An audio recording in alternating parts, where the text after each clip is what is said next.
Now, I would have the privilege now to also invite Dr. Regina Amadi-Njoku, the Chairman, Board of Trustees, Nkata Ndi Iyom Igbo, for her own address. Please, Ma, can you take the virtual lecture now for your address? You have 10 minutes. Thank you very much. Thank you very much. I welcome everybody, and I stand on the protocols already established by our President General.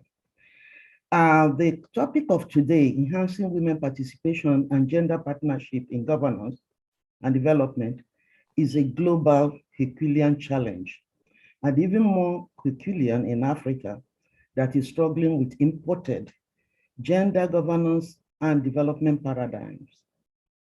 It is clear that any effort to address women issues in governance will also immediately take you to addressing governance and development matters. But as Africans, we must do this. And we must confront four challenging realities. One is culture-driven disparity in gender human being evaluation of boys and girls.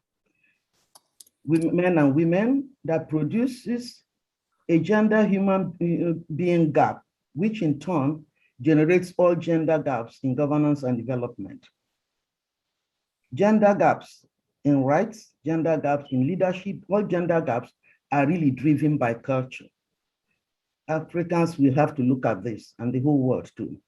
The second one is the wholesale and indiscriminate adoption of Western egocentric and homocentric worldview and its male-only approaches to governance and development, which has put us in the situation where we are today, in a situation of incapacity to really develop ourselves, because we have African traditional governance built on ethnocentricity and African cosmology of duality. We must have two beings in governance at each time in a development governance. Not having this has resulted in quasi-schizophrenic governance and development issues in Africa, exacerbated by the crisis, conflicts, and insecurities, and now COVID-19. Then the third one is the global one-size-fits-all governance and development models that largely are built by the same Western governance and development paradigms. The fourth one is our inevitability of recognizing a hybridity in present African governance and development. We are on two tracks, Western and African, and we must adapt to this. We must deep into our culture to facilitate astute harmonization of Western and African cultural and development paradigms, including gender, that we must really own. Four recommendations I will contribute to this is: one, we have the skills. The culture that has put women in this situation, that has put African development in chains, offer us also four, at least we have seven, but I will mention four solutions.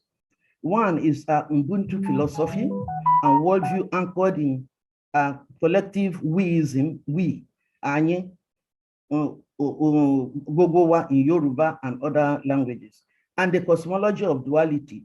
We do not do things except we have men and women together. The second one solution is dual sex governance, which is men and women shared governance, and especially of the Igbos, that has been celebrated in sociology all over the world.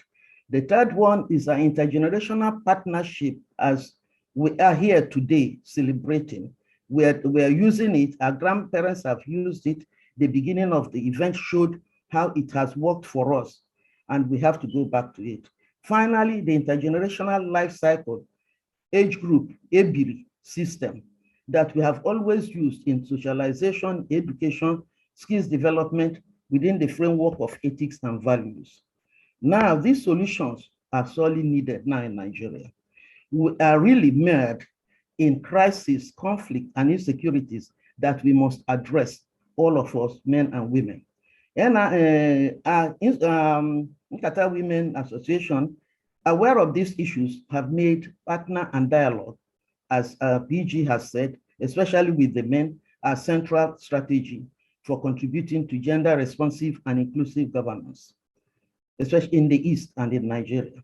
As a first step, we had an innovative approach. We have what I call a two-board mechanism. We have a BOT of trustees, women, the members, and BOA of advisors, only the men. And apparently two of them are today on this panel, Professor Naji, Barton Naji, and Mr. D.K. Chukwumerije.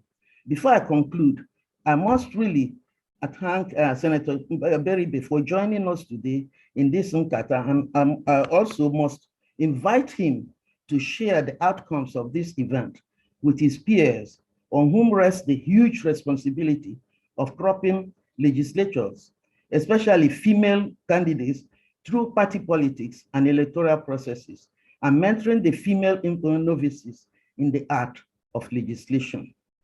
As our ebullient President General always says, let the Nkata begin and let the Luta continue.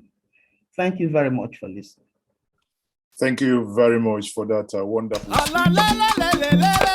speech.